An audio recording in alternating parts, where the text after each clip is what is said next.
You're listening to Thunderquack Podcast Network.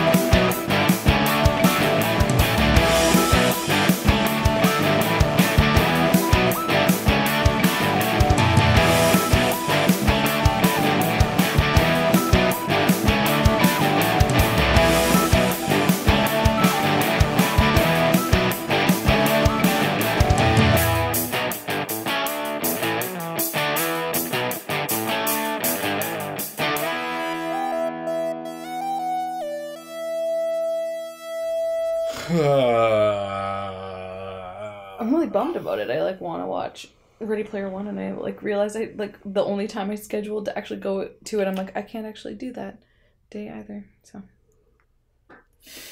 yeah, I'd kind of like to see it. I'd also like to see A Quiet Place. Quiet Place. People are talking. It looks so freaky. About it. We talked about it though when we saw it. It just looks so creepy. And good. It does look good, but I won't go see it. I can't watch scary stuff, man. I generally avoid movies like that, but this one's apparently really, really good. The first half an hour is supposedly completely silent. Yeah, that's what I've heard. No dialogue, not completely silent, but no dialogue. Yeah. And that's really cool. Yeah. Yeah, I don't know. I'll watch it eventually, but a thing with the Buffy Hush episode. Yeah. That it has 5 minutes of dialogue or something crazy. Well, I guess the last scenes. But that being the Emmy-nominated one for... Yeah, that's the big episode of Buffy to show that that show was ahead of its time and revolutionary and really great genre TV and all that sort of stuff. Yeah. Yeah. It was also really creepy. It was. It's the Hush is definitely, I think, the best episode of the series. Which is funny because it's in one of the worst seasons. That's the thing. Season 4, right? Yeah. But it is funny how sometimes amidst sort of because that was the season where the show was reimagining itself, right? Yeah. They graduated from high school, now they're in Angel college. wasn't there anymore. You got to figure out. Buffy was figuring out who she was, and the show was figuring out who it was. Yeah, what is this show now that everything's changed? Spike was becoming a good guy because that's the beginning. When he gets chased, that's the beginning of that arc, really, right? I love season 5. Yeah, because it's the episode before that, or a couple episodes before that, is when they've got him chained in the bathtub. Right. Yeah. Yeah. This is one of the funny things is that with Buffy. See, we always get there. With Buffy, people often talk about how this season wasn't very good, and it's really 4, 5, 6, 7, right? It's 4 seasons out of the 7 that you'll hear from a lot of people it's not that good. But when I think about season 4 and I start going through the stories in season 4, I'm actually season 4 is really good. Season 4 has some really great episodes and some really great stories and what they did with it and where they went. And but is it the best season for Buffy herself? No. Yeah. Is it a great season for Spike? That's when Spike becomes a character that we really, really love. And right? Giles becomes more of a person in that season. You start to get who he is. Is it season? It's either season 3 or season 4. I think it is in season 4 when they come upon him at the little coffee shop and he's singing. Yeah, because he's unemployed and it's a thing where he gets back to his whatever it is that he's doing. I love Buffy. Oh, it is. This is filling me with all sorts of emotions. I forget how much I like Buffy until I talk about it again.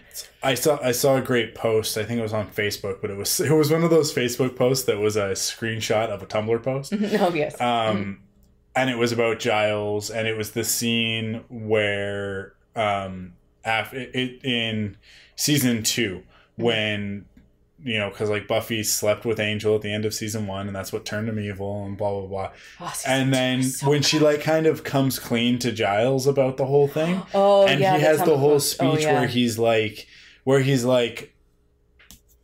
from what I could tell, I'm just paraphrasing, it's better than this, but he's like, from what I could tell, you loved him and he loved you, and what the two of you decided to do, you did not out of like childish like whim and it was a decision that you made, and I respect that because I respect both of you. And if you're looking for he said something about like a wagging finger or something like that so all you'll find from me is like a shoulder to lean on, whatever. And it's just like, it's just this perfect example of whatever the opposite of toxic masculinity would be. It's like he is a perfect father figure in that moment for Buffy, who doesn't have a father figure in her life, right? It's really like it's one of the scenes that scene, and then when they find that scene, the episode where the adults all turn into kids. And then like where they eat the chocolate and they all like they mentally start like regressing. And Joyce and Giles and they start like well they all potentially do more than make out. And then the scene when he's singing in the coffee shop, and I'm trying to think. Liked Riley. That was the thing. I love that. Must be in. I guess it is in season 4, but it's early in season 4. When does Willow start to figure herself out? That's season 5. Yeah, because there's definitely Tara's in season 6, and Oz comes. No, it's season 4 because Oz. Season 4? No. Oz leaves her in season 4. Does she meet Tara in season 4? Because she meets Tara at school in season 4, and that's when I think that Oz leaves her in the beginning of season 4, and she meets Tara near the end of season 4, because he comes back and it's season 5. So season 5, she's in a relationship because I with Tara. remember that scene, and in that scene she's kind of like a flutter about Giles being all like sexy with the guitar, and it's like in hindsight. But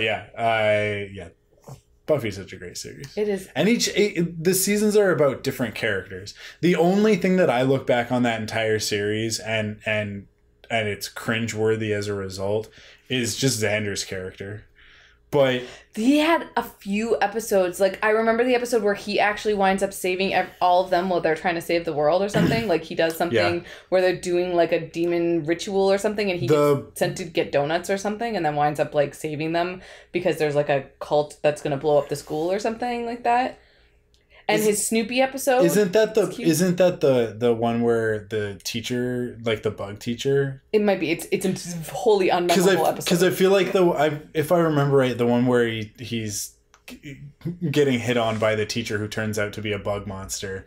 Oh, yeah. It's like nobody like it happens because nobody else is paying attention. Oh, right. Like because like he's off and he's kind of like on his own, and he's like there are all these warning signs, but he doesn't notice because he's just horny. And nobody else is there to nobody's there to say Xander, she's clearly a bug person. The thing that, I mean, for Xander, Xander's it was always hard for me to like him. Yeah. But him and Anya's story was so great. Like, I loved Anya's character, and mostly because of, like, their relationship. Yeah, it's just where that goes and who he becomes as a result, like the wedding episode, right? That's when you really that's when you find out who Xander really is. And then I feel like in season 7, when the priest guy shows up, and there's you're the one who sees, it's so terrible. Season 7 everything I said, like every season is actually not as bad as season 7 is. Season 7's not very good.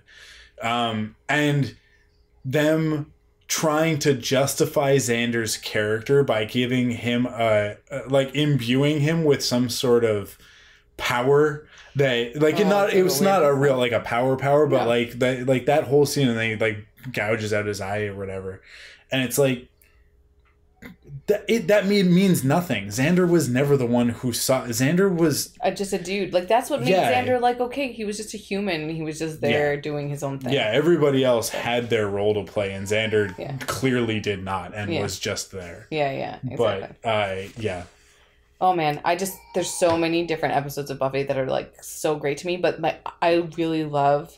The thing that I like about season 4 is that it crosses over with season 1 of Angel. Yeah. And one of my top 2 favorite of Buffy and Angel, my top 2 favorite episodes are actually Angel episodes, because they're the ones that just, like, hit me emotionally raw. My like ultimate episode that I cried the whole time is the Angel episode where you meet Illyria. Yeah. And the second one is Remember Me, and it's the episode where basically Faith switches bodies with Buffy, and that's like 5x5. I think is season 4 is 5x5, or is that season 5? I think it might be a season 4 episode. Oh yeah, no, it's a season 4 episode because it's when she comes back and she's trying to deal with her stuff. So 5x5 is one of my favorite Buffy episodes, but the opposite of that, like almost a better episode, is when she goes and sees Angel after that, and sort of he's like, you have no right to come here, and like But actually, sorry, I got conflated. That's not the episode I like. I like the episode that she goes after Thanksgiving, and it's the Remember Me episode, and it's the one where she spends a whole day with him and he becomes human, and then he goes back and like with the ring and with the ring and like and makes her forget, like they all forget, and he's the only one that remembers, and it's just like devastating. I remember just being devastated by that episode. Like, but I don't I just, the 5x5 one is like that, but it's the like there's little hints of goodness in season 4, but I think it's just that everybody just, I always think of the beer episode, and then I'm like, that just overshadows, like that's like the worst episode of Buffy is the like beer bad, when they all turn into cavemen because they drink the beer. It's so terrible.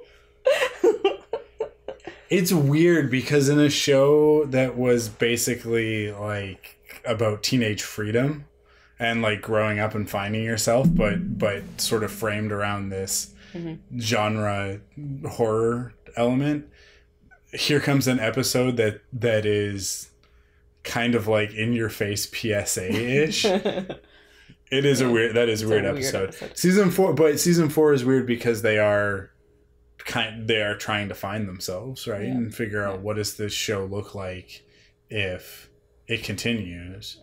And the thing that's always really interesting is when you look back, because we look back at it and we look at it holistically as the whole series, right? And comparing seasons to one another. But from year to year, especially with Buffy, they had no idea if they were going to get picked up. Oh, right? So they would just do what they were doing in that season.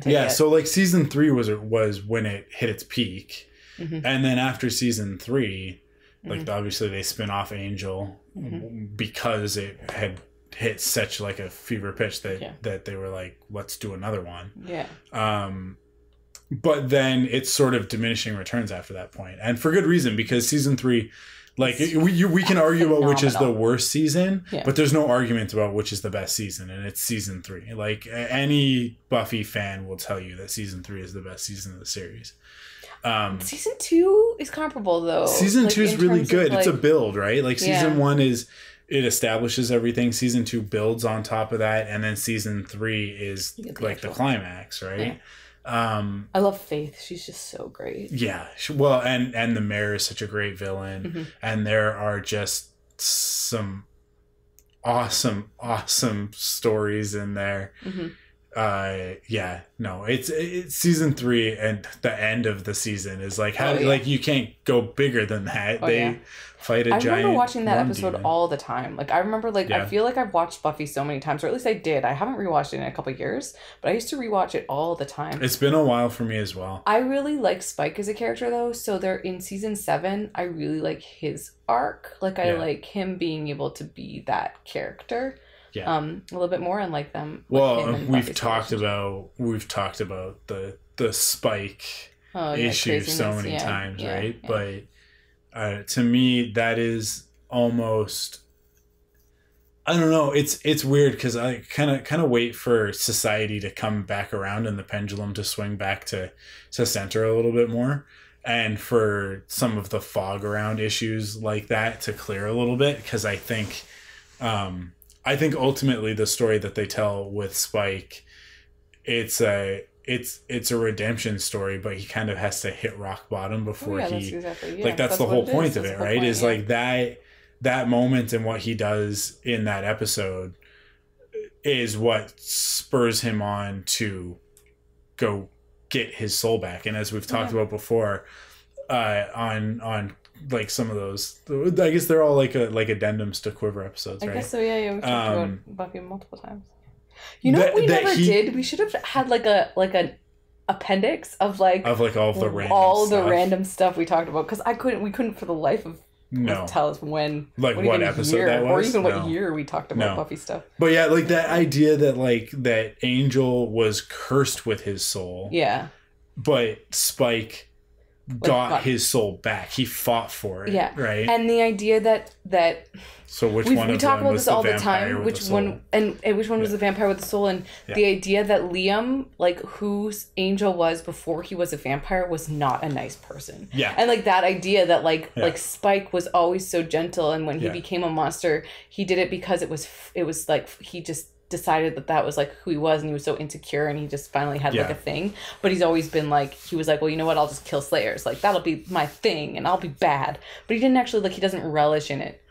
What was it? It was the Spike would stomp on your sandcastles and Angel would eat the children at the beach or something like that. Or like Liam would like something. It was like something about who, like they're kind of evil. Like Spike is like a lesser. Yeah, Angel Angelus was evil incarnate. Like that. He's just so and like you look back on those, and he's demonic so evil. Good at that. And when you think about why Angel got his own show, like you're like that characterization of that, it was so different. Angelus is evil in the same way that Adrian Chase was last season, right? Tonight's episode of Arrow like brings that back. It's so good. It's so good. Yeah. Like in that same sort of like torturous. Yeah, like for the sake of being evil, like the evilness. I'm gonna make you suffer more, because that's where like that's the good stuff. Yeah, that's the good. Is the suffering? It's not about the like watching. It's just the watching you suffer and the like. Yeah, and whereas Spike was. All he was ever after was he was just trying to kill Buffy. Oh yeah, he was a wily coyote, right? Like he's and not even because he necessarily wanted to. Him and Drusilla were fine, and he just wanted to get a Slayer, right? Like, but then he cared more about Drew than he did about that. He cared about the things that he loved, right? Where Angela's never cared about anything he loved. Yeah, man, Buffy's such a good series. It's such a good series. Angel, a little more hit and miss. For me. So hit and miss. Yeah. It's just there's some golden moments in Angel. Like one of my favorite episodes, and to this day I like use it all the time as like a thing where it had Zoe from Firefly in it playing like basically the thing that Cordelia gives birth to. And it's basically a being that solves all world hunger and strife and all this stuff, but it turns out to be like a demon. And it takes human sacrifices. So Gina Torres is the actress, and I hated her in anything she showed up in for so long because I hated that season so much, and I hated her character in that season because, like, you're supposed to, right? Yeah, of course, yeah. Yeah.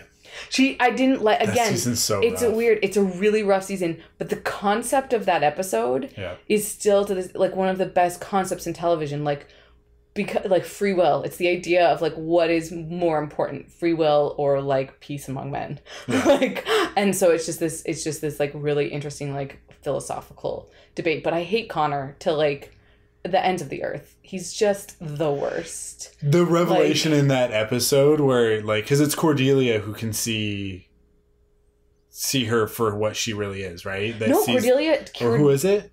Cordelia winds up. No, it's Angel or Connor. It's one of the two of them. Well, no. So like the like one of the twists in that episode is when whoever it is gets to Connor and like sees him. Because what is it? There's some way that they're able to like knock the person out of it, and they do it to Connor.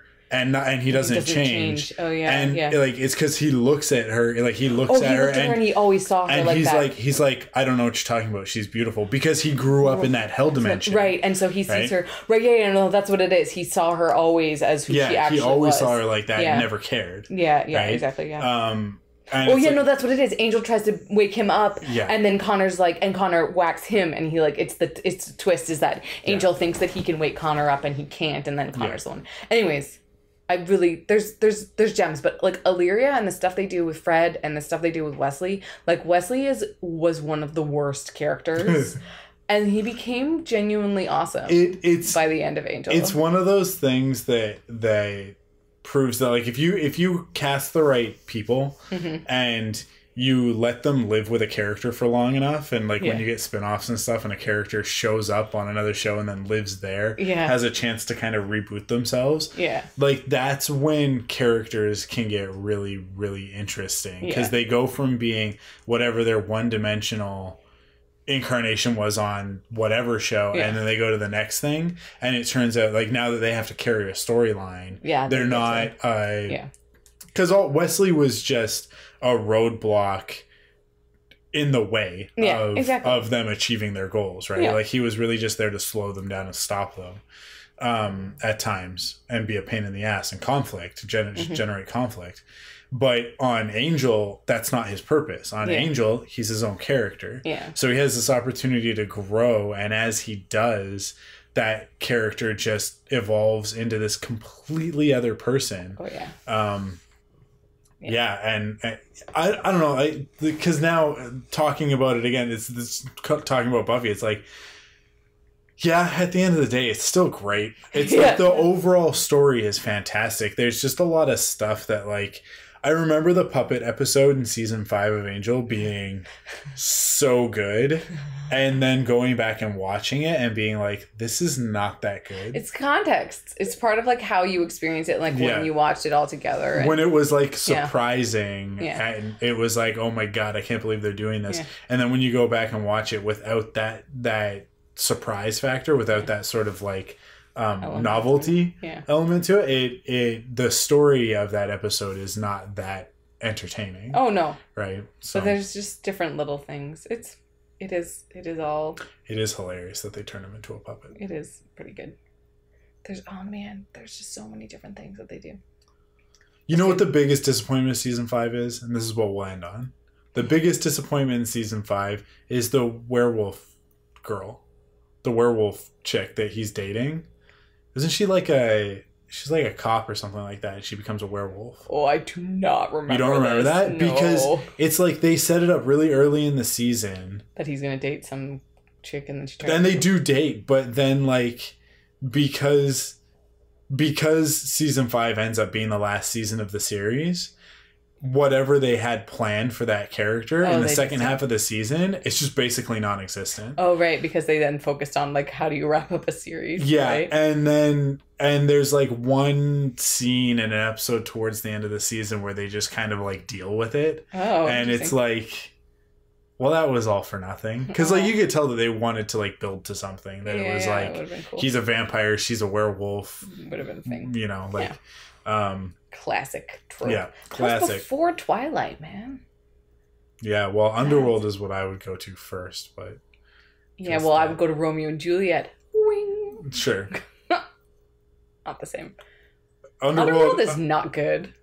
It's not a good movie. Oh no, it's like so. Underworld is such a post-Matrix movie, but it's so great because it's just like, the Matrix with werewolves and vampires. Oh yeah. And there's like 4 of them. There's like 4 or 5 of those movies. Like Kate Beckinsale is in all of them. They just kept doing them. Yeah. Well, she's not in all of them because there's one of them that's like a prequel. Oh. But which I feel like I watched it and it was better than the other ones. I think she might still be in that. She's just it's like that. There's like a framing device with her. Yeah. I haven't seen any of them since Underworld 2. Terrible. Underworld 2 has one of the most redonkulous sex scenes of all time. Oh my God. It's one of like the hottest. Really? Yeah. I don't think I've ever seen it. Okay. Good to know. It's been a long time since I've watched it, but I think it's like in a car. Right on. And it's like cold outside and it's like everything's frosty, but inside they're like all sweaty and hot. It's a good scene.